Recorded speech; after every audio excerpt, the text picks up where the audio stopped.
Selamat malam, selamat datang di Talk Politik with Reinhard. Saya Reinhard Sirait. Pemirsa, Ketua Umum Partai Amanat Nasional Zulkifli Hasan menyebut Ganjar Pranowo dan juga Erick Thohir menjadi pertimbangan untuk diusung sebagai capres dan juga cawapres. Munculnya nama Ganjar dan juga Erick diklaim dari suara kader PAN di Jawa Tengah dan sejumlah DPW PAN lainnya. Sementara Koalisi Indonesia Bersatu belum menyatakan siapa sosok capres-cawapres yang akan diusung dalam Pilpres 2024. KIB berisikan PAN, Golkar, dan juga P3. Lantas siapa jagoan PAN di Pilpres 2024 dan bagaimana partai ini mengarungi tahun politik menuju pemilu 2024? Inilah Talk Politik selengkapnya.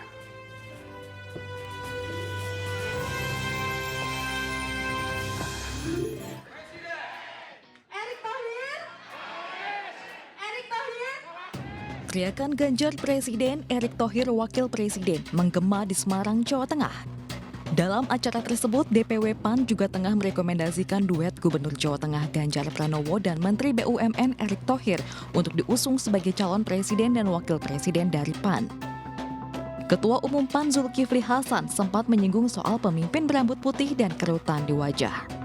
Memang kalau lihat rambut yang putih, ya paling jelas itu Pak Ganjar, betul nggak? Tapi Pak Erick juga kalah. Kalau kerut-kerutan muka kayaknya Pak Erick tuh. Nah, bagus kan kalau Pak Erick duduknya deket-deket Pak Ganjar kan bagus ya. Kader PAN di Jawa Tengah mendorong pasangan Ganjar Erick dalam kontestasi Pilpres 2024. Ya, nama Ganjar Pranowo dan juga Erick Thohir dinilai memiliki elektabilitas yang mumpuni untuk diusung Partai Amanat Nasional. Sinyal itu menguat karena PAN selalu mengundang kedua tokoh ini dalam beberapa kali kesempatan. Seperti apa peta dukungan Capres-Cawapres Partai Amanat Nasional di Pilpres 2024 dan bagaimana PAN menyiapkan diri di tahun politik menuju 2024. Malam ini sudah hadir di studio Talk Politik with Reinhard Pak Zulkifli Hasan, Ketua Umum Partai Amanat Nasional. Bang Zul, selamat malam. Malam, Renat. Apa kabar Bang, sehat? Baik, baik. Ya. Saya ingat ketika terakhir bertemu Bang Zulhas itu masih isu mau menjadi menteri, masuk ke dalam kabinet. Nah sekarang alhamdulillah dipercaya oleh Presiden menjadi Menteri Perdagangan ya Bang Zul. Tugas ini, tugas. Ya. Seperti apa rasanya Bang Zul kembali menjabat di eksekutif? Setelah sebelumnya kan ketua MPR, lebih banyak legislatif dan di saat yang sama tantangannya lebih banyak dan padat waktunya. Ya. Dan di saat yang sama juga kemudian menjadi ketua umum Partai Amanat Pertama Nasional. Misalnya kita baru saja melewati Nataru kan. Saya bersyukur alhamdulillah tidak ada komplain, tidak ada gejolak, bahan pokok tersedia, harga terjangkau. Itu saya bersyukur sekali. Tentu hari-hari mendatang akan menghadapi tugas berat kan, yaitu puasa dan lebaran. Nah, kita bersiap dari sekarang. Oke, bersiap dari sekarang. Bang, kita akan ngomongin politik banyak. Oh iya, dengan senang hati. Tapi nanti kita juga akan bahas soal Pilpres dan lain sebagainya. Tapi saya ingin mulai dulu Bang Zul, dari isu reshuffle kabinet. Tentu ini adalah hak prerogatif Presiden. Tapi merespon dinamika politik nasional, manuver partai-partai koalisi, kemudian berkembang isu itu. PAN sebagai partai yang ada di kabinet saat ini, apakah menilai memang melihat dinamika politik Pilpres, Presiden perlu melakukan reshuffle? Ya, jadi gini Reinhard, saya menyadari dan mengerti reshuffle itu hak penuhnya Pak Presiden. Karena Presidenlah yang berhak menilai kolegа saya termasuk saya kan. Jadi saya tidak etis kalau saya menilai kolegа sendiri. Kami sesama di kabinet, sesama kerja, kami kerja keras bareng-bareng ya. Dan itu memang sepenuhnya prerogatif Presiden. Jadi haknya beliau penuh. Saya lebih bagus ngurus cabe gitu kan. yang seperti Bang Zul bilang, saya lebih baik ngurus cabe saja gitu. Cabe, ngurus sembako ya kan. Sekarang ini harga telur sudah bagus gitu, terus harga ayam sudah bagus ya, bawang sudah bagus kan, harganya sudah bagus sekarang. Memang kedelai masih mahal, Kita berusaha keras, sekarang sudah datang, mudah-mudahan bisa 12.000 per kilo. Saya ngurus itu aja deh. Oke. Tapi banyak yang mengaitkan begini Bang. Dulu ketika PAN ada di dalam, kemudian mendukung Prabowo Pak Sandi, PAN dinilai gentle karena mundur dari pemerintahan. Nah ini juga dianggap kemudian sama dengan yang terjadi di Partai Nasdem yang sebaiknya kemudian mundur. Bagaimana Bang Zulhas mencermati dinamika ataupun isu soal reshuffle ini sebenarnya? Ya tentu partai politik punya dapur masing-masing, punya prinsip masing-masing, punya kebijakan masing-masing, tentu kita sepenuhnya hormati gitu. Ya kalau PAN dulu ya begitu, kalau PAN dulu ya kami keluar ya kami tarik menterinya gitu. Tapi kalau partai lain tidak, itu hak sepenuh mereka kita hormati. Oke. Karena tiap partai kan beda-beda kebijakannya. Iya. Ya. Dan Anda mempercayakan itu sepenuhnya kepada Presiden Joko Widodo pastinya. Oh iya tentu, kalau itu haknya beliau kan.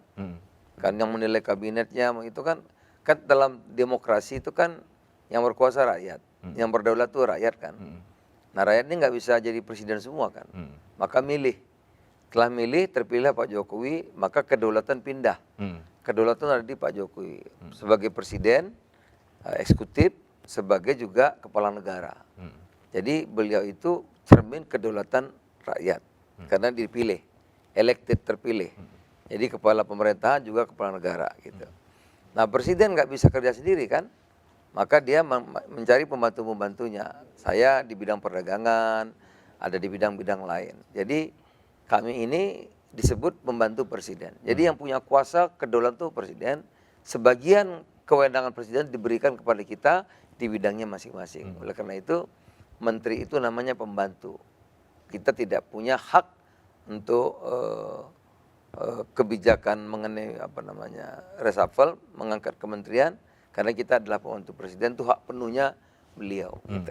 Jadi ada atau tidak, mari kita akan tunggu bagaimana keputusan dari Presiden Joko Widodo ya, Bang Zulhas. Oke. Kalau soal Pilpres Bang, ini juga menarik membaca bagaimana PAN dan juga KIB, dan yang tadi juga sudah kita lihat gambarnya dan juga beritanya bahwa ada kedekatan yang tampaknya dimunculkan oleh PAN dengan Pak Ganjar Pranowo dan juga Pak Erick Thohir. Apa yang terjadi soal ini sebenarnya Bang? Ya itulah bagusnya demokrasi. Demokrasi mungkin bukan yang sempurna, tapi sekarang masih terbaik karena kita punya jeda. Jadi tiap 5 tahun kita pilih lagi, tiap 5 tahun kita pilih lagi, dan ini penting Pilpres itu, karena kita akan memilih pemimpin yang akan menjadi kapten kita untuk 5 tahun mendatang. Kita mau dibawa kemana dalam geopolitik yang cepat berubah seperti sekarang ini, ya kan? Saya baru dari Amerika sekarang beda, nggak seperti kemarin ya. Dilarang Islamophobia oleh Biden yang sekarang ya. Dilarang kan? Nah dia isu-isunya sekarang yang diangkat mengenai HAM, demokrasi, mengenai climate change, kesetaraan. Nah, karena dia merasa mungkin yang nyata yang dihadapi adalah Tiongkok gitu. Apa yang berbeda kalau kemudian kita melihat di Indonesia konteksnya? Nah, kemudian Timur Tengah juga berubah nih. Berubah bukan 180 derajat, 360 derajat ya. Arab Saudi sekarang Jeddah pantainya udah kayak pantai Kuta gitu ya. Belum nanti kalau niomnya jadi, kita lihat Dubai, kita lihat Qatar, kan beda jauh sekarang. Lebih gemerlap ya Bang ya? Nah terus kita ini mau kemana gitu. Nah, itulah kita perlu nakoda yang bisa membawa arah bagi kita 5 tahun yang akan datang dalam situasi dunia yang cepat berubah. Jadi penting sekali memilih presiden pemimpin termasuk DPR yang akan datang. Oke, jadi ketika Bang Zulhas beberapa hari yang lalu menyampaikan apakah Pak Erick Thohir cocok jadi calon kita, kira-kira begitu kan? Apalagi kemudian juga mengundang Pak Ganjar. Ini sebuah sinyal yang kuat atau gimmick politik saja menuju ke tahun 2024?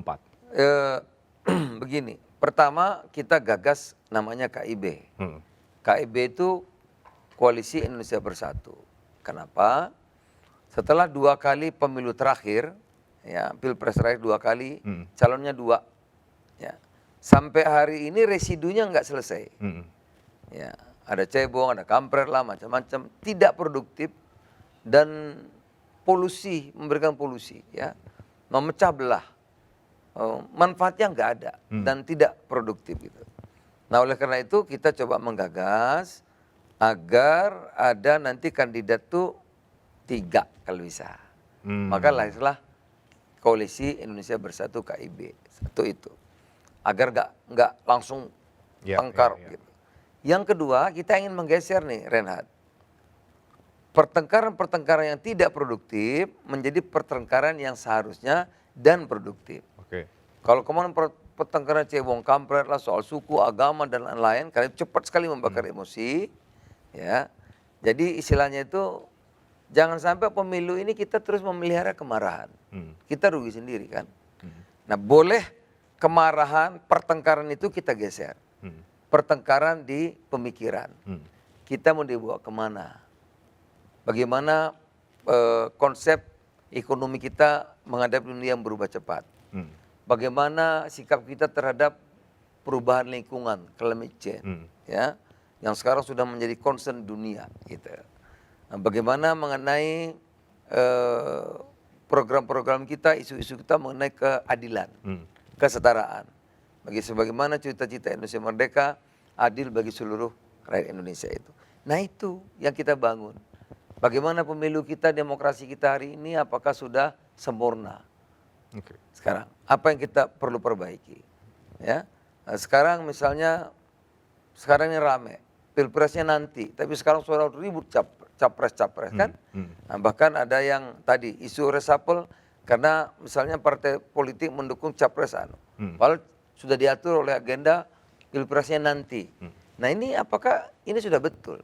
Tapi kan itu karena parpol juga sebetulnya Bang, Iya. yang kemudian juga melakukan manuver Oleh politik karena dong. itu, apakah ini sudah bagus? Kalau belum bagus, bagaimana seharusnya? Jadi pertengkarannya di situ. Sekarang ada pertengkaran baru, terbuka atau tertutup. Coblos memilihnya, nanti legislatif. Itu saya kira lebih produktif, walaupun kita kalau tertutup menurut kami mundur. Tapi yang tertutup juga mempunyai alasan gitu. Itu pertengkaran-pertengkaran gitu akan menghasilkan satu kesimpulan yang lebih baik menurut saya. Ya ketimbang kita bertengkar sukunya, agamanya ya, bela Islam, musuh Islam, ya kan, pro Amerika, pro Tiongkok itu, ya capres kita itu semua sudah Pancasila. Kalau dia jadi presiden, calon presiden kita itu pasti membela seluruh rakyat Indonesia. Nggak mungkin cuma bela Islam atau bela ini, nggak mungkin, gitu. Tapi itu diangkat, ya. Jadi masa marah itu, kemarahan yang 2 kali pilpres itu terus mau kita teruskan, menurut saya jangan dong, gitu. Oleh karena itu kita geser pertengkarannya itu, pertengkar di konsep gagasan bagaimana seharusnya Indonesia hari ini, esok dan yang akan datang. Oke, kaitannya dengan sinyal dukungan yang tadi saya tanyakan soal ke Pak Ganjar dan juga Pak Erick Thohir dengan apa yang tadi Bang Zul jelaskan. Ya, memang itu tahap pertama kita. Setelah paling tidak garis besar pemikiran kita rumuskan, itu nanti yang kita pertengkarkan, kemudian kita akan diskusikan mengenai siapa yang cocok. Gitu. Itu ideal. Tapi dalam politik ada ideal, ya, ada realita. Nah, kami idealnya Rakernas PAN sudah memutuskan, Renhat. Calon yang akan kita usung itu ada 3 klaster. Pertama tentu KIB. KIB itu ya ada Pak Erlangga, Ketua Umum Golkar. Pantas enggak? Ya pantas dong, pemenang nomor 2. Ketua Umum ya. Ada Pak Mardiono dan ada Ketua Umum PAN saya. Ini klaster partai. Kedua ada klaster dari pemerintahan daerah. Ada Pak Ganjar, Kepala daerah. Kepala daerah, ada Pak Anies, ada Pak Ridwan Kamil, tapi Ridwan Kamil sekarang udah merapat ke Golkar. Berarti Masih kan, masuk nggak nih radar berarti kalau begitu? ya kan sudah Golkar, berarti capresnya kan Pak Erlangga dong, ya kan? Ya kan berarti kan karena Pak Ridwan Kamil masuk ke Golkar, berarti capresnya Pak Erlangga. Yang berikutnya Khofifah, ya. Ini klaster kepala daerah. Ada klaster eksekutif dari kementerian, itu Pak Erick Thohir, ya. Kemudian ada juga Ibu Puan. Jadi apa yang diputuskan masih belum ada perubahan, masih 9 nama. Gitu. Bahwa kemudian lebih banyak menunjukkan kedekatan dengan Pak Ganjar dan juga Pak Erick, ini kan sekarang dalam proses, ini daerah-daerah ini sekarang mengerucut kan, tadinya 9, Jawa Tengah sudah bulan meminta DPP kepada Pak Ganjar dan Pak Erick. Gitu. Jawa Tengah, NTT juga sudah Pak Ganjar. Oke. Terus Papua juga sudah Pak Ganjar. Provinsi Bali juga sudah Pak Ganjar gitu. Tapi Sumatera Barat minta Pak Anies gitu ya. Yang lain lagi berproses. Tentu pada saatnya nanti akan mengerucut kepada siapa artinya ya. Tentu kalau kader-kader partai juga ingin ketua umumnya sebagai harapan idealnya ketua partai itu kan maju idealnya. Tapi sekali lagi nanti kita akan ketemu realita kan. Karena apa? Karena ada syarat. Pilpres itu kan 20% Renat. Oke. Jangan salah, kami nggak bisa memutus sendiri. Gitu. Dan sudah bersama dengan KIB kan Bang? Iya, Oke. justru itu nanti kita mesti berunding kan. Ya, oke. KIB gimana, Golkar, bagaimana P3, bagaimana PAN kita berembuk ya kan. Oke. Gitu. Tentu nanti mungkin akan ada yang nambah lagi kan. Ada lagi yang bergabung atau gimana. Nah inilah yang akan mulai dibahas. Oke. Saya kira mulai Februari ini kita akan masuk ke sana. Oke, sebentar lagi Februari. Iya. Kalau tadi Bang Zul katakan realita berbeda dengan yang idealnya di politik. Oke, kita sekarang bicara yang idealnya. Yang idealnya menurut PAN dan juga Bang Zulhas, siapa yang bisa untuk maju di Pilpres 2024 dan bagaimana kemudian KIB saat ini Bang Zulhas soal posisi capres-cawapres. Tapi dijawabnya nanti Bang. Kita break terlebih dahulu. Kami segera kembali.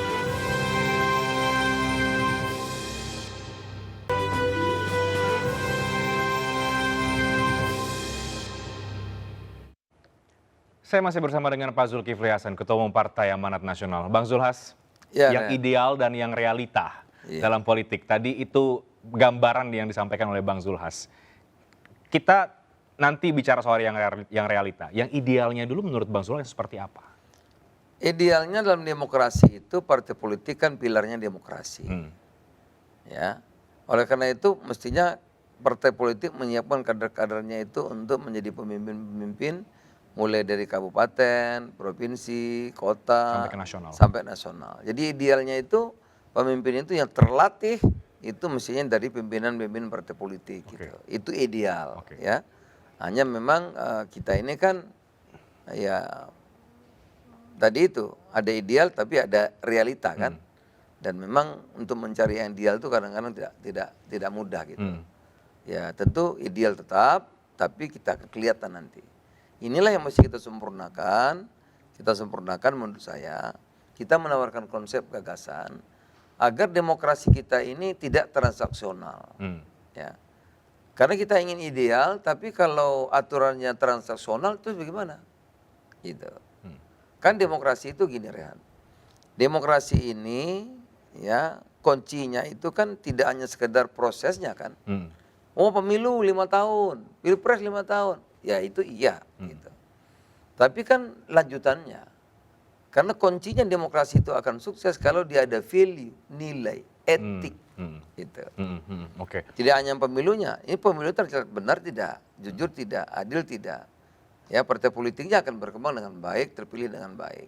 Karena demokrasi itu value itu akan menghasilkan demokrasi itu value itu nanti menghasilkan sistem dari sistem politik kan. Karena kalau otoriter kan ya satu orang. Kalau demokrasi ini kan sistem. Kalau sistemnya baik, maka demokrasinya akan menghasilkan yang baik.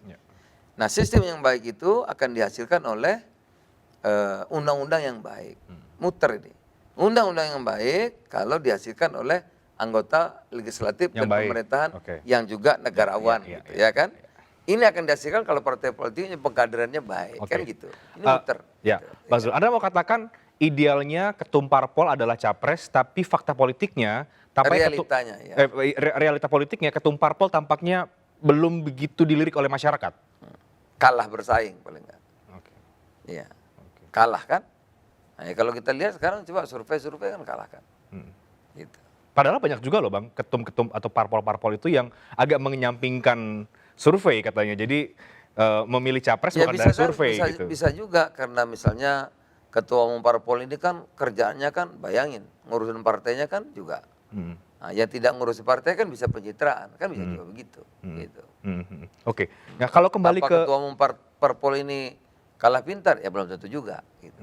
Beda juga itu soalan lagi. Oke. Jadi ideal dan fakta realitanya ada itu realita. Yang Tapi begini Renard, memang demokrasi ini kan demokrasi itu kadang-kadang memang tidak ideal. Karena demokrasi itu kesepakatan kan. Ya. Kesepakatan. Misalnya sekarang saya pakai baju biru, ya toh? Tapi kalau orang ramai mendiskusikan birunya bisa beda-beda tuh. Perspektifnya beda-beda, tergantung sudut pandangnya, latar belakangnya kan. Nanti ketemu tuh, yang bisa berbeda dari kenyataan. Gitu. Jadi memang tidak ideal, karena demokrasi ini kan berembuk kan.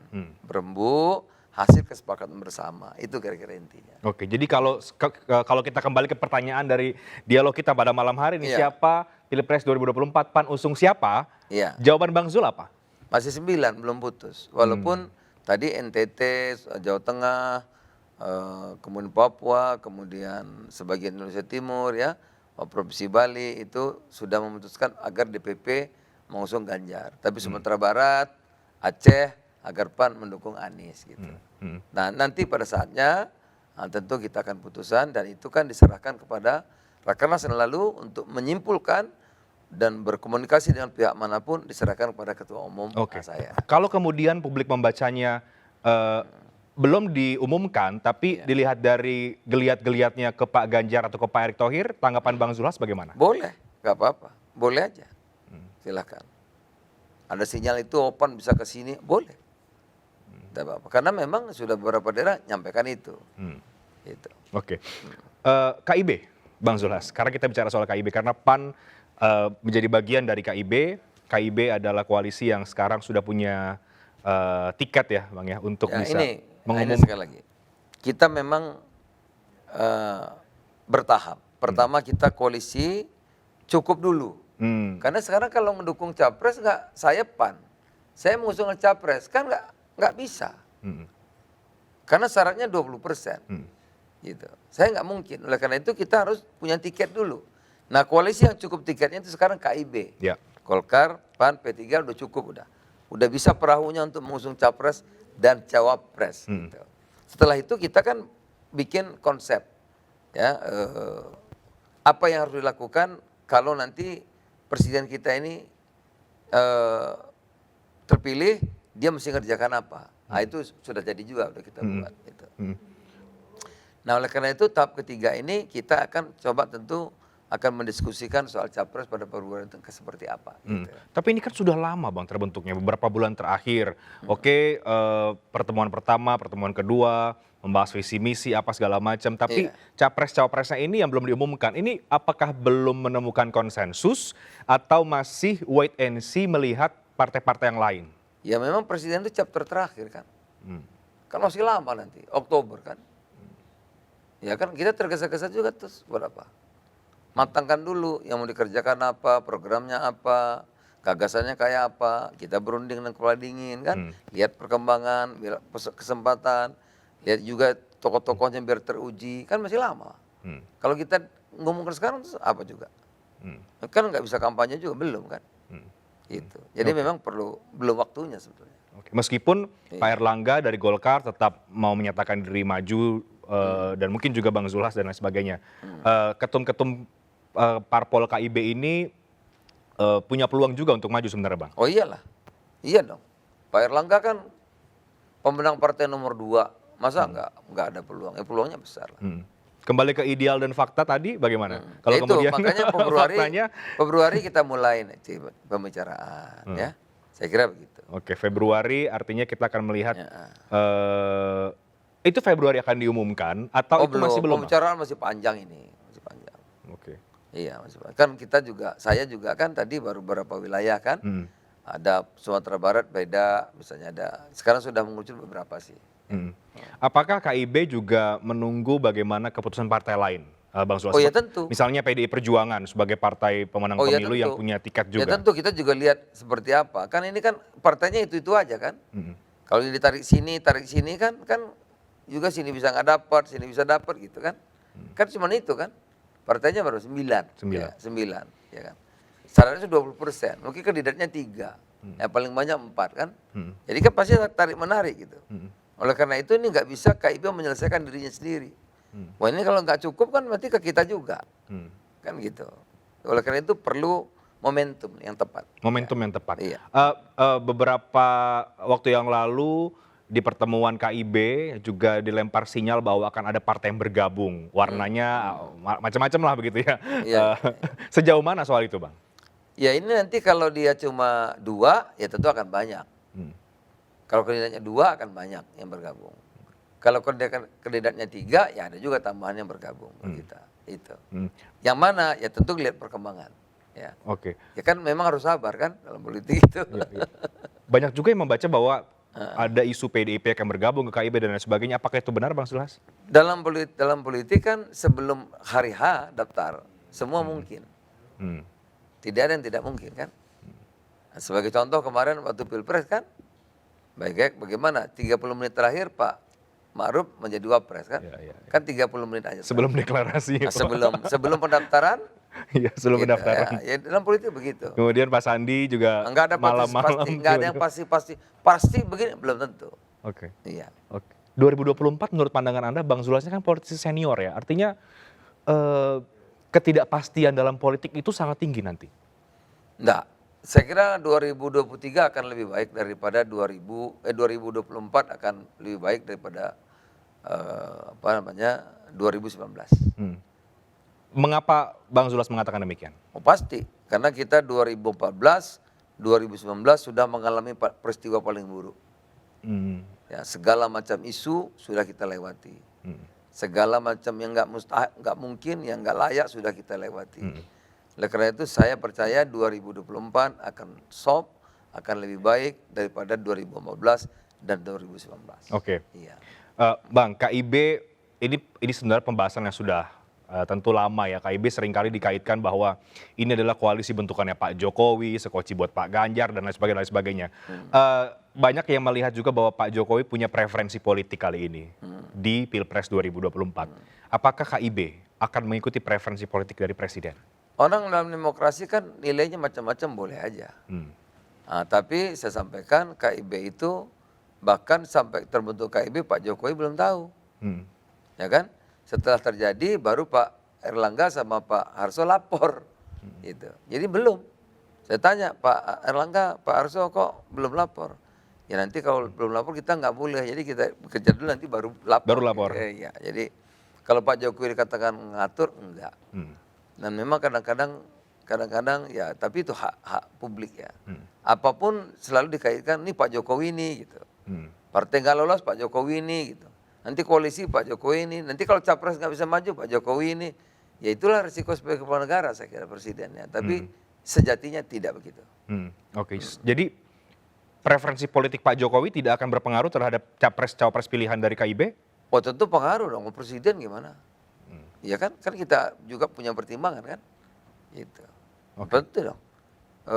Bupati aja punya pengaruh kan, ya media aja punya pengaruh toh. Gubernur punya pengaruh, tentu apalagi presiden pengaruhnya akan besar. Iya kan, akan menjadi pertimbangan saya kira. Dalam beberapa kali kesempatan Bang Zulhas, Pak Jokowi melempar sinyal. Ada ke Pak Prabowo, ada ke Pak Ganjar dibacanya demikian karena rambut putih dan lain sebagainya. Dua nama ini artinya juga dipertimbangkan sekali lagi. Ya gimana ya Pak Prabowo kan menhannya Pak Jokowi, masa bilang saya nggak. Ya kan nggak mungkin, ya menhan beliau, ya pasti beliau senang. Kalau nggak suka kan nggak dijadikan menhan. Ini kadang-kadang kita itu kan, dia menteri pertahanan, posisi yang sangat strategis. Pasti Pak Jokowi sayang sama beliau, pasti kan gitu. Nah, satu lagi Ganjar gitu ya, Ganjar gubernur Jawa Tengah gitu, yang sangat dekat dengan Pak Presiden kan, program-programnya menentukan Jawa Tengah ada kawasan Batang, ada kawasan Kendal ya. Oh luar biasa gitu. Ya tentu nggak mungkin. Memang beliau ya pasti suka dan pasti dekat gitu. Jadi kalau suka sama Pak Prabowo, suka sama Pak Ganjar, nggak pilpresnya suka kok, apalagi ada pilpres, ya kan? Iya kan? Kan begitu, iya. Coba ya karena dalam tahun pilpres orang wah, ya gitu. Ya itu boleh juga. Boleh juga. Oke, tapi gambarannya Bang Zulhas, pilpres itu tiga poros ya? Ya kita berharap kalau bisa 3. Gitu. Ya andai kata terpaksa harus 2, tapi saya kira 3 dan 4. Kita jangan sampai terjebak seperti tahun 2019 lah. Ya. Karena Geserlah polarisasi tadi itu. Ya pertengkaran cerdas sedikit lah, gitu ya.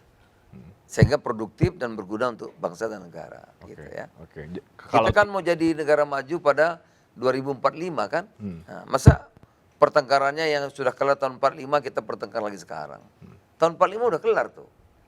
Ya kan? Kita satu, keluarga besar, saudara kan? NKRI gitu. Nah, terus kita pertengkarkan lagi, kan mundur kita. Itu kan sebelum 45. Sekarang kan sudah 2000, ini kan 2024, udah jauh. Oke, tapi pertengkaran yang mungkin bahasa tidak produktif tadi itu berpotensi juga loh Bang sebetulnya terulang lagi. Karena residunya masih ada. Itu nggak bisa hilang. Tapi kan kita ikhtiar dong, lebih baik. Tapi maksudnya itu nggak bisa hilang tuh, jangan banyak-banyak gitu. Kalau yang begitu 10%, 5% ya oke lah. Ya tetap aja kan ada yang begitu kan. Tapi jangan banyak-banyak, 5% lah gitu ya kan. Nah tapi yang 95% ini ya rasional gitu loh. Pertengkarannya tuh yang baik gitu. Itu nggak apa-apa. Karena kalau di nolin nggak mungkin juga. Kan sekarang belah dua kan. Nah kalau belah dua repot kan kita. Sampai sekarang dusun-dusun masih. Gitu. Padahal kan capres saya sudah jadi menteri gitu. Wapresnya udah jadi menteri. Lah rakyatnya masih belah dua. Kan nggak produktif begitu. Oke. Jadi posisi KIB sekarang sebetulnya kalau ditanya lagi ya Bang Zulhas, diperdalam lagi, ini memang tengah membicarakan capresnya dan masih melihat bagaimana perkembangan dinamika politik nasional meskipun banyak yang kemudian menanti siapa sesungguhnya yang akan dicalonkan oleh koalisi yang berdiri lebih awal sebetulnya dibanding yang lain. Jadi memang calon boleh mencalonkan oke. Tapi kan kita ini kadang-kadang salah. Deklarasi. Kalau deklarasi itu sudah ada capres, sudah ada wapres, sudah cukup. Baru namanya deklarasi. Sudah memenuhi persyaratan dan bisa didaftarkan. Gitu. Kalau baru dukungan, ya bisa cukup, bisa enggak. Gitu ya. Nah sekarang kita lagi membicarakan itu agar nanti kalau ada proses sudah lengkap. Ada capresnya, penuh persyaratannya, ada konsepnya kalau jadi seperti apa ya. Karena setelah itu kita akan melangkah kan. Bagaimana kita memenangkan presiden kita kan. Nanti kalau udah menang, nah kita akan terus kawal agar dia sukses menjalankan program-program ini kan. Gitu. Jadi memang kami itu bertahap dalam bekerja ya. Justru Pilpres itu nanti chapternya terakhir. Mungkin ya baru Februari baru dibicarakan. Jadi kalau Februari dibicarakan berarti kan Maret ke sana kan baru ada hasil. Oke. Tahun ini kemungkinan sudah mulai muncul, Bang. Harus kalau tahun ini kan Oktober udah daftar. Iya. Oktober kan kalau saya nggak salah Oktober. Oktober apa September? Oktober. Iya, karena Februari kemudian sudah. Iya. Udah selesai. Jadi harus. Saya kira mungkin habis Lebaran tuh semua sudah mengkerucut lah udah. Apa sih Bang Zulhas yang membuat parpol atau misalnya KIB atau PAN sebetulnya cukup berhati-hati dalam menentukan nama? Ini kan agak berbeda di 2 kali pemilu sebelumnya yang tampaknya sebenarnya sudah terlihat begitu ya Bang, siapa yang akan maju. Tapi kali ini kita melihat kok semua parpol, mungkin kecuali Nasdem katakanlah begitu ya, sudah punya baca pres, kok tampaknya sangat cukup berhati-hati dalam menentukan nama. Ya hati-hati itu istilah yang agak halus. Ya sebelum tarik-menarik ya kan. Ya kan nggak gampang berunding ya kan. Ketua umum ini mau kan juga nyari kesepakatan itu kan, apalagi pendaftarannya masih jauh kan. Ya jadi ya nggak mudah kan. Misalnya yang sudah mengumumkan capres kan juga nggak bisa kan, nggak bisa juga. Jadi memang nggak mudah gitu. Kan semua mau kan, semua juga merasa ketua umumnya harus, ini ketua umumnya harus. Ya kan calonnya itu aja, wapres cuma 1. Apalagi tidak ada incumbent ya Bang? Iya, sekarang ketua umumnya ada tiga, wapresnya cuma 1. Semua mau kan, itu juga perlu waktu kan. Perlu waktu. Dan memang ini kan kalau tidak ada incumbent lagi kan, kalau ada incumbent kan udah jelas kan. Ya udah jelas gimana lagi ya enggak. Ini atau ini kan enggak gitu. Semua masih ada harapan. Jadi yang terjadi adalah ini tarik-menarik begitu? Tarik-menarik. Iya. Tarik-menarik yang terjadi di balik di belakang panggung politik, itu juga yang terjadi di KIB, Bang? Kalau KIB memang bertahap, memang kita belum masuk ke situ. Karena kalau KIB dibentuk langsung masuk capres bisa bertengkar. Gitu. Kita beresin dulu nih. Pertama calonnya kalau bisa jangan 2. Kedua gagasannya mau dibawa kemana arah Indonesia 5 tahun itu. Kita jadikan dulu gitu. Baru chapter terakhir itu nanti kita soal pilpres gitu. Ya, kalau pertama udah ngomong pilpres bisa nggak jadi KIB, ya kan? Nah, itu. Anda kalau kemudian ada partai yang sudah ngomong pilpres duluan belum ada koalisinya itu juga berpotensi tidak jadi juga berarti kalau kita melihat sekarang. Ya kan kalau syaratnya jelas toh 20%. Dan bisa daftar kalau 20%, kedua ada presidennya, ada wakilnya. Baru bisa. Gitu. Ada presidennya nggak ada wakilnya nggak bisa. Ada presidennya ada wakilnya nggak cukup 20 nggak bisa. Jadi harus ada persyaratannya kan. Itu baru bisa running. Oke, tapi ketum-ketum KIB ini Bang Zulhas ini akankah realistis tidak sebetulnya? Karena kan sebenarnya punya peluang, tapi kan kita lihat juga nanti bagaimana fakta dan juga realita politiknya akan seperti apa. Ya pasti akan pada saatnya realita akan dihadapi. Ya tapi dalam politik kan orang usahakan jalan terus, usaha kan. Tapi pada saatnya gitu, pada saatnya ya akan terima realita. Oke, Iya. baik, Bang Zulhas, bagaimana kemudian PAN sekarang? Kita bicara soal PAN ya, mengarungi tahun politik. Apakah kemudian PAN punya strategi khusus ya untuk bisa mendulang suara kembali? Dan juga bagaimana PAN menyikapi adanya partai umat. Nah ini pasti sudah banyak dibahas, tapi saya ingin kembali bertanya itu kepada Bang Zulhas yang disebut-sebut kemudian bisa menggerus akar rumput suara PAN. Tapi dijawabnya nanti Bang, kita break dulu. Kami akan segera kembali sesaat lagi.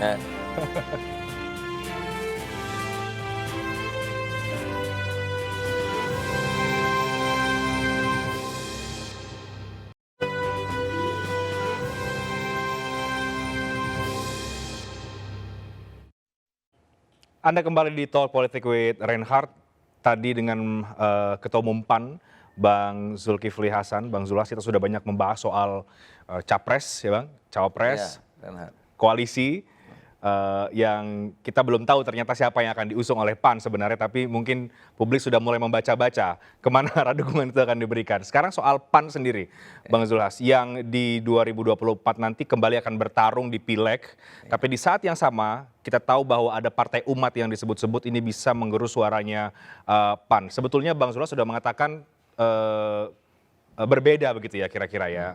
Tapi bagaimana kemudian PAN menyiapkan kehadiran partai umat ini kalau kita bicara soal raihan suara nanti di Pileg 2024? Partai politik itu tergantung kepada dirinya. Tidak ada partai politik tergantung kepada partai lain tuh nggak ada. Jadi kalau kinerja partai kita bagus, ya publiknya tentu akan menilai baik gitu. Tidak bisa partai saya tidak bekerja, tapi bagus karena partai lain, atau sebaliknya, ya kan? Pekerjaannya bagus, jelek kalau enggak, gitu. Jadi itu.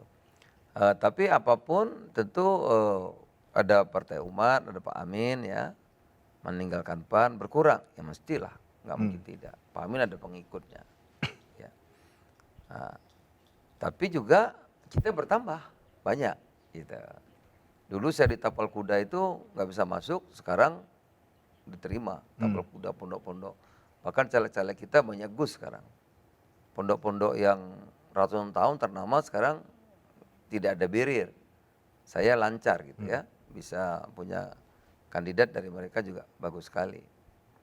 Dari kalangan nasionalis juga banyak gitu yang bergabung caleg-caleg kita itu. Nah PAN ini Partai Amanat Nasional itu simbolnya itu matahari, Reinhardt. Matahari itu filosofinya itu tidak pernah membedakan makhluk apapun. Dia memberikan kasih sayang, ya kehidupan, menyinari semuanya. Tidak pernah ditanya kamu sukunya apa, agamanya apa, juga nggak ada.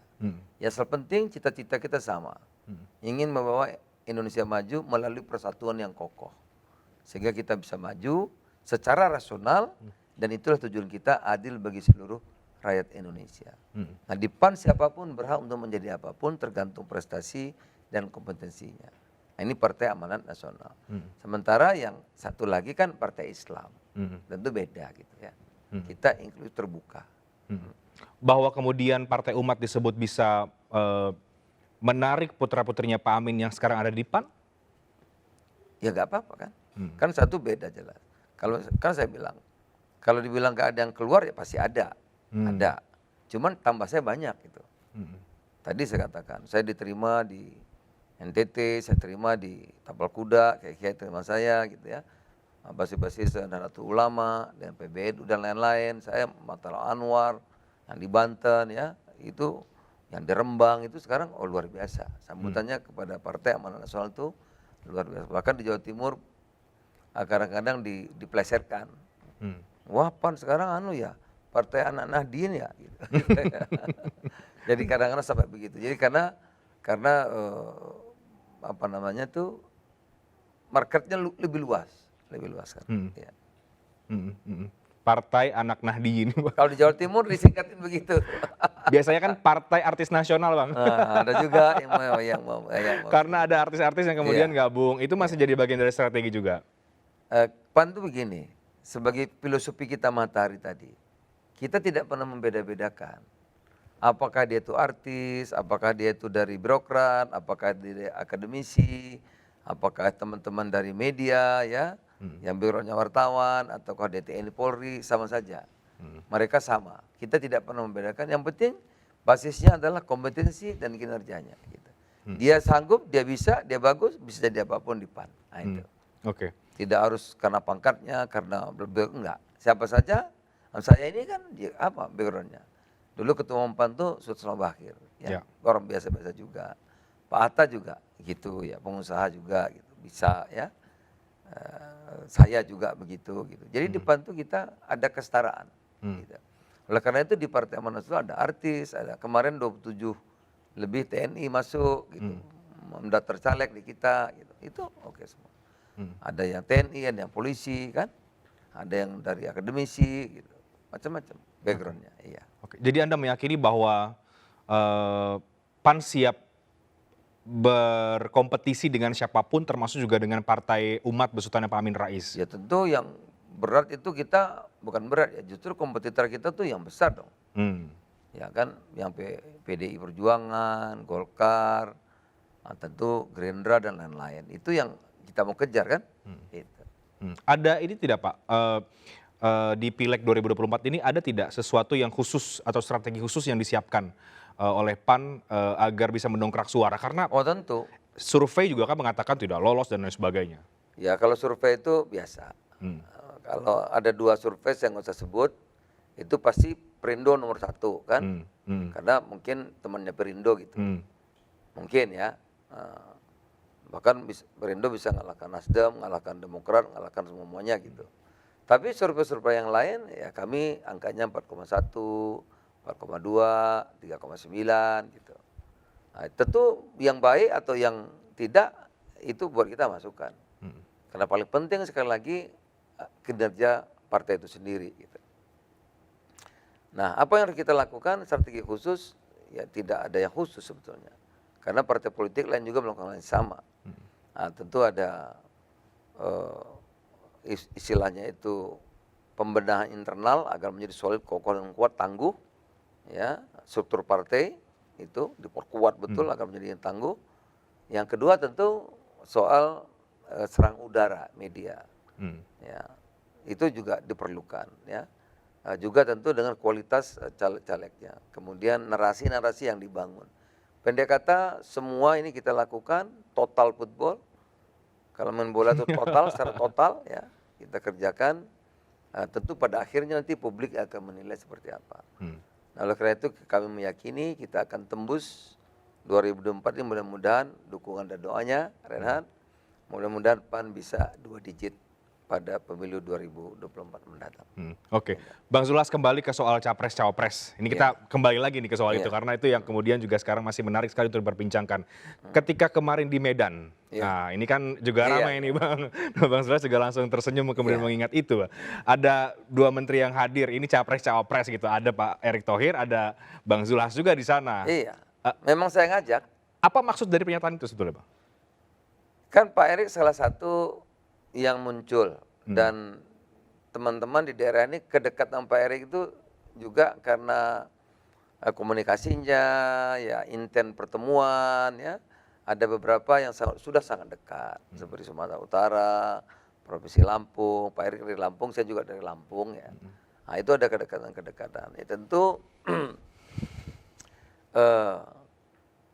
teman-teman kader-kader di daerah ada keinginan. Kan dalam politik ini kan nggak ada yang pasti. Kalau ketua umum tidak mungkin, tidak bisa dalam realitanya, maka kira-kira ada alternatif A, ada alternatif B. Nah salah satu yang teman-teman daerah itu muncul sekarang ini namanya Erick Thohir. Gitu. Apa yang disampaikan oleh pengurus-pengurus daerah terkait dengan nama Pak Erick Thohir ini, Bang Zulhas? Ya Pak Erick Thohir diharapkan paling enggak kalau tidak bisa ketua umumnya yang maju, ya paling enggak orang nomor 2 dari kita.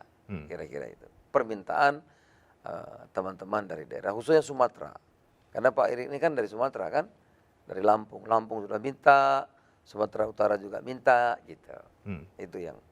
Nah, untuk cawapres artinya? Untuk nomor 2, iya. Oke. Jadi dinamika internal di PAN juga menarik ya Pak sebetulnya kalau begini, soal nama-nama. Karena gini Renat ya, di PAN ini kan bukan komando kan. Di PAN ini kan ini ya. Kami itu setara gitu. Setara. Ketua umum juga bisa diprotes, bisa dikritik, nggak apa-apa gitu. Semua orang bisa bersuara. Setiap orang bisa ngomong setuju nggak setuju. Semua orang bisa menyampaikan usulnya, boleh. Itu di Partai Amanat Nasional begitu. Jadi partai kami sangat terbuka. Gitu. Ya duduk bareng sama tinggi ya, nggak ada. Kami itu ada kesetaraan itu di Partai Amanat Nasional tuh. Mungkin itu teman-teman banyak bergabung itu nyaman. Nggak ada lebih tinggi satu dengan yang lain gitu. Makanya artis banyak yang datang, TNI banyak yang datang, KK banyak yang datang tempat kita gitu ya. Nah, siapapun bisa berpartisipasi, siapapun bisa mengusulkan pikiran-pikirannya, siapapun bisa menyampaikan segala hal yang dianggap baik. Pada saat nanti baru diambil keputusan. Itu. Kalau kemudian suara yang tadi Bang Zulhas katakan dari daerah banyak menyuarakan Pak Erick Thohir begitu untuk posisi nomor 2, apakah itu kemudian juga sudah dibawa ke KIB? Karena kan PAN juga sekarang kan bagian dari KIB. Nah tentu begini, pada saatnya nanti Partai Amanat Nasional akan menyampaikan usulan-usulan. Misalnya kita usulkan ini Pak Erick, Pak Ganjar, siapa lagi gitu ya.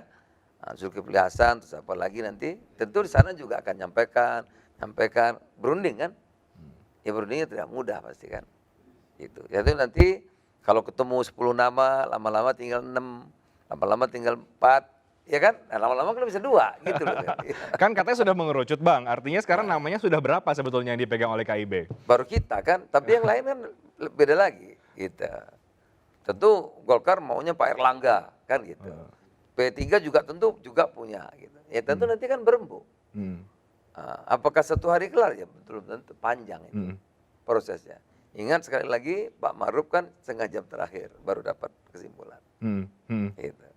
Jadi kalau yang kira-kira ini akan panjang. Kalau yang mengerucut di PAN sekali lagi di kita, tadi udah nggak banyak lagi. Sudah mulai Jawa Tengah ada Pak Ganjar, Sumatera ada Pak Erick gitu ya. Di Padang memang masih ada nama Pak Anies gitu. Oke. Ya. Yang terbaru juga yang tadi sempat sudah kita bahas ya sebentar Bang Zulhas. Perpindahan Pak Ridwan Kamil ke Golkar, artinya kan masuk juga ke KIB. Ya. Kita tahu juga sebetulnya beberapa elit PAN sempat mengatakan juga mendekati begitu atau dengan Pak Ridwan Kamil. Bagaimana respon Bang Zulhas? Dengan Ridwan Kamil, bahkan saya jatuh cinta ya. Ridwan Kamil itu Gubernur Jawa Barat hebat. Pikiran-pikirannya itu membuat Jawa Barat maju gitu. Layak untuk jadi presiden. Begitu juga Ganjar gitu ya. Memimpin provinsi yang besar dan maju. Kalau ditanya di Jawa Tengah itu 96% senang gitu. Juga Pak Anies lulusan Harvard ya. Juga punya kualitas memimpin DKI gitu. Jadi kita ini banyak orang ya, orang-orang hebat. Dan itu kita apresiasi. Oleh karena itu saya jatuh cinta sama Pak Ridwan Kamil, saya juga ajak bicara ya gitu. Tapi kan beliau sekarang sudah menjatuhkan pilihan. Tentu kita hormati, kita hargai. Bukan berarti kalau Kang Emil sudah di Golkar terus kita jadi pisahkan, enggak. Pertemanan tetap. Itu kan jalan untuk memajukan Indonesia kan. Ya kan pintunya banyak, dia pakai pintu ini ya nggak apa-apa. Toh nanti bisa ketemu juga di mana ujungnya gitu. Nah oleh karena itu saya ucapkan selamat bergabung. pada Kang Emil di Golkar, ya persahabatan kita tetap, kerjasama dan sebagainya, tentu tidak ada yang berubah dari situ. Tidak kecewa Bang Zulhas? Ya sebagai ketua umum partai, ya tentu dong. Lah, coba kalau ke saya kan gitu. Ya, tapi kan Kang Emil sudah punya pertimbangan yang lain, ya kan. Mungkin juga di kita juga ada pertimbangan lain. Dan saya kira ini memang yang terbaik, gitu. Oleh karena itu kita hormati dan kita ucapkan selamat buat Golkar dan Kang Emil. Oke, sedikit lagi Bang Zulhas soal reshuffle yang kalaupun nanti terjadi ya, Iya. apakah itu nanti akhir bulan ini kah atau mungkin Februari awal atau kapanpun itu akan dilakukan oleh Presiden Jokowi. Sekali lagi sikapan bagaimana? Iya, sekali lagi kalau reshuffle Atau juga tuh- menyiapkan kader yang lain misalnya? kalau reshuffle itu terserah beliau lah. Saya juga dulu nggak pernah nyiapin diri, tiba-tiba ditugasin aja. Betul ditugasin aja di Mendak kan? Kan dulu saya usulkan kan ada Mas Tris, ada sekjen saya, ada Pak Asman, ada Pak Yoga gitu. Yang mana aja gitu. Ya, tapi terakhir kan ditugaskan ketua umumnya saya gitu. Ya nanti kalau reshuffle ya terserah beliau. Apapun. Kalau penugasan Pak Ando selalu siap. Oke. Asal untuk merah putih kan kita siap. Oke, jadi kalau penugasan ya siap-siap saja sebetulnya ya, kader juga sebenarnya ada ya. Oh kalau ke depan banyak. Banyak. Mau apa juga ada siap. Gitu. Ada rencana kemudian menarik tokoh yang lain tidak, Bang Zulhas, untuk masuk ke PAN? Kalau kemudian Ridwan Kamil gagal misalnya, tidak jadi bergabung ke PAN. Iya, Adakah banyak, nama-nama yang lain? Sudah banyak kan, tinggal momentum aja. Sudah banyak. Tadi yang nyapa-nyapa kan sudah ada. Oke. Sudah banyak. Cuma nanti kan ada momentumnya pas ini gitu. Oke. Ya kan politik ini kan selain tepat waktu, itu yang paling penting. Gitu. Harus momentumnya pas juga. Artinya ada kemungkinan Pak Erick Thohir kemudian bergabung ke PAN misalnya? Dalam politik semua bisa. Ya kan? Ya, semua bisa. Ini kalau jawaban politisi senior ini Bang Zulhas ini. Bang. Kita tunggu aja waktunya. Kita tunggu waktunya ya Bang Iya, Zulhas. Ya. Oke, iya, terakhir iya, Bang iya. Zulhas, Iya. sebagai politisi Anda sudah banyak malang melintang ya, menjabat Iya, ketua MPR, wakil ketua MPR, menteri 2 kali. Iya, iya. Apalagi yang kemudian ada di bayangan Bang Zulhas kalau bicara soal ke depan gitu, secara pribadi? Ya saya ditanya banyak teman, apa sih cita-cita Bang Zul dan apa sih yang paling membahagiakan? Nah, Reinhard, saya ini ketua MPR sudah, menteri pernah, sekarang Mendak gitu ya. Ketua umum partai udah kedua nih, gitu. Jadi apa cita-cita saya? Saya itu bahagia sekali kalau bisa kumpul sama cucu saya. Oke. Saya udah punya cucu 7 gitu. Jadi ya cita-citanya kalau bisa lebih banyak kumpul kepada keluarga lah. Ambisi politik sudah selesai atau masih ada Bang? Ya mau apa lagi, Pak? Ya yang paling penting bagaimana profesi saya ini, politik sekarang ini bisa memberikan manfaat yang besar-besarnya bagi publik. Kalau enggak buat apa juga gunanya, buat apa juga gitu. Kan saya sudah 61 tahun. Kalau betul-betul profesi ini bisa merubah sesuatu yang baik, yang kurang baik jadi baik, ya, yang belum baik jadi baik, gitu. Bisa buat keadilan, kesetaraan, tentu itulah cita-cita saya. Gitu. Cita-cita saya itu, misalnya baru saya kasih contoh satu. 50 tahun lebih petani itu selalu pihak yang dirugikan. Ya, dengan pemerintah tentu akan menjaga inflasi tidak naik. Tapi selama ini yang korban itu petani. Gitu. Oleh karena itu petani itu datanya bukan kata saya, cek BPS. Kalau zaman saya umur 6 tahun, petani itu punya kebun, punya sawah, ya kan. Nah sekarang 50 tahun kemudian, petani itu udah nggak punya kebun, nggak punya sawah. Oke. Petani berubah menjadi buruh tani. Apa yang sebabnya? Misalnya salah satu pasal, harga beli pemerintah itu harga eceran tertinggi. Ya. Gabah 4.450 paling tinggi. Padahal 4.400 nggak ada lagi itu harga. Oke. Nah, oleh karena ini kita balik. Ya, ya. Kemarin saya rapat atas, presiden setuju. Sekarang pemerintah akan beli harga beras semurah-murahnya 4.500. Oke. 4.450. Jadi sekarang gabah bisa beli 6.000, beras beli 10.000. Artinya petani dapat harga yang baik. Oke. Itu saya ada gunanya. Oke. Gitu ya. Bermanfaat bagi banyak orang Iya, kira-kira begitu ya Bang belum Zulhas, yang lain-lain masih banyak yang kita urusi. Itulah cita-cita saya. Oke, menarik. Terima kasih banyak Bang Zulkifli Hasan, Ketua Umum Partai Amanat Nasional sudah hadir di studio Talk Politik with Reinhardt. Kita tunggu momentum. Kalau tadi Bang Zul katakan, politik ini soal momentum. Iya, Ya. nggak lama lagi. Kejutan-kejutan akan terjadi. Kita akan tunggu kejutan apa yang akan diberikan oleh PAN dan juga Koalisi Indonesia Bersatu. Demikian wawancara saya dengan Ketua Umum PAN Zulkifli Hasan di Talk Politik with Reinhardt. Saya Reinhardt Sirait, terima kasih, selamat malam. Malam. Terima kasih. Rena.